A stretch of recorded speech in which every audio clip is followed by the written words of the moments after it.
শুরু হয়েছে এবছরের উচ্চ মাধ্যমিক পরীক্ষা। উচ্চ মাধ্যমিক পরীক্ষার প্রথম দিন পরীক্ষার্থীদের হাতে জলের বোতল, কলম তুলে দিলেন সিতাই ব্লক তৃণমূল ছাত্র পরিষদ ও যুব তৃণমূল কংগ্রেসের উদ্যোগে উচ্চ মাধ্যমিক ছাত্রছাত্রীদের শুভেচ্ছা বিনিময়।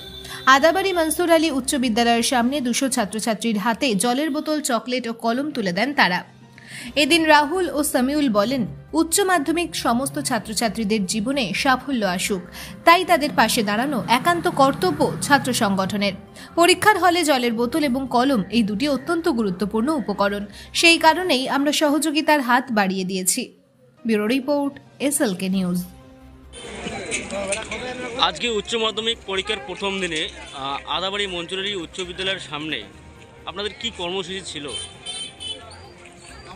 প্রধানত আমাদের যে সিতাই বিধানসভা কেন্দ্রের বিধায়ক, আমাদের অভিভাবক, আজকে তার নির্দেশেই মূলত তার নির্দেশ এবং আমাদের যে জেলা নেতৃত্ব রয়েছে তৃণমূল ছাত্র পরিষদ এবং তৃণমূল যুব কংগ্রেস, এই দুই সংগঠনের জেলা সভাপতির নির্দেশে আমরা আজকে উচ্চ মাধ্যমিক পরীক্ষার্থীদেরকে সামান্য পেন এবং চকলেট দিয়ে তাদের শুভকামনা করলাম, যাতে তাদের ভবিষ্যৎ উজ্জ্বল হয় এবং তারা যাতে ভালো রেজাল্ট করতে পারে।